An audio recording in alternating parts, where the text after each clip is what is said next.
Welcome back to episode 54 Defeating Weekly. I'm your host, Craig Olson. Thank you for checking out this week's episode, and please share it with others if you're appreciating this episode, as well as looking back on previous episodes that are on my YouTube channel as well as on Spotify. Just look up Defeating Weekly and you'll find them. Also, if you have any suggestions or topics you'd like me to talk about, please share those with me.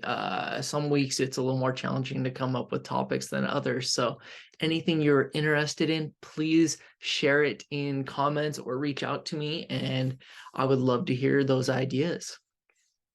Now, this past week has been full of exciting happenings in our family, including, for one thing, me being named Teacher of the Year from our local VFW post 1435, and then at the district level of District 9 here in the Spokane greater area.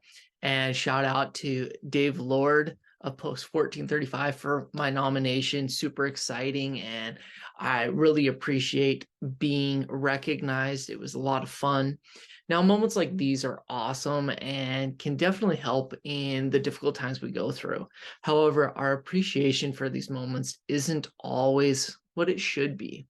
So this week's topic is going to be kind of a collection of thoughts on the idea of rolling with those ups and downs within our lives.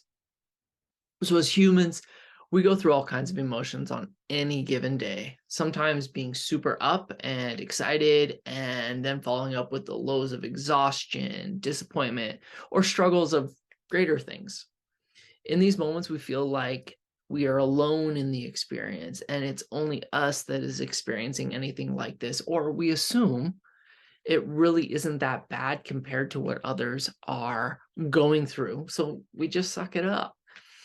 On the flip side, when we're riding those highs, sometimes we try to tiptoe around and not make others feel worse about the experiences they're currently in because we're so excited and giddy.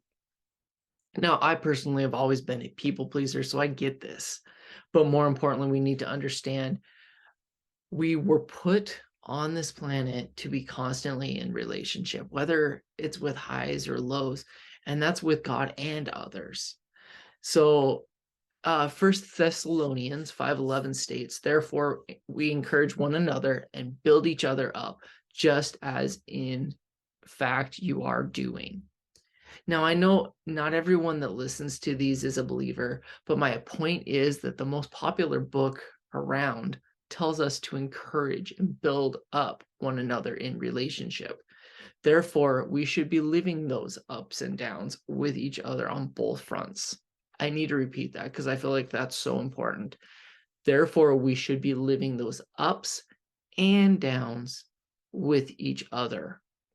When we are going through the ups, we should be living with those around us in those moments, sharing those experiences with others, celebrating those with others.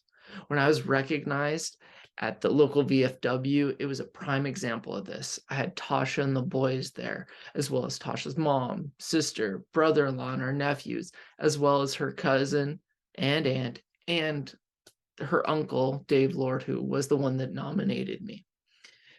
This celebration was something very high for me, and I was sharing it with all of them. The same way, when we are going through the downs, we should be in relationship with those around us and leaning on them and using them as support for us. Those are who are truly there for you, want to know and live in these moments with you. Whether they're highs or lows, they want to live in the moments with you.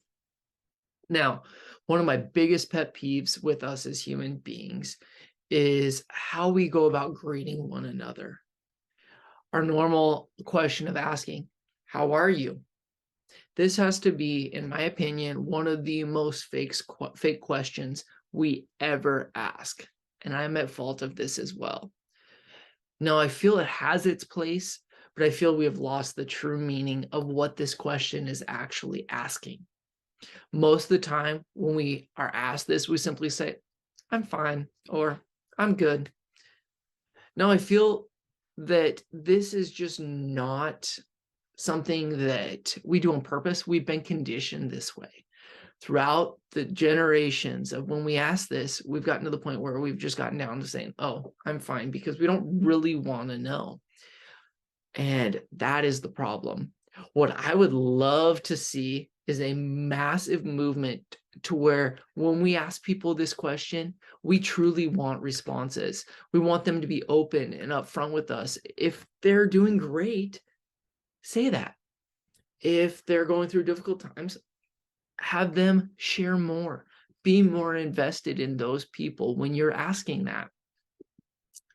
If we are just doing this as a pleasantry, maybe we start saying, it's nice to see you, or I'm glad to see you're here, or something to that effect. It's been a while. That way we are acknowledging them, but not necessarily engaging like that question of how are you doing really should be. Now, this may sound a bit abrupt, but I feel we're sending the wrong message with the way we're currently using the question of how are you doing? Sorry for that little soapbox spiel, but I feel like it's very important for us to realize. Jumping into our action steps for the week. Number 1, examine the relationship you are living with those around you. Is it surface level of trying to not make waves, or are you truly living in relationship with those people around you and going through those highs and lows with them? Number 2, make adjustments to how you interact with those around you. When you ask people how they are doing, pay attention to their body language when they respond. If comfortable, probe a little bit more. In the same respect, be vulnerable yourself when people ask you this question.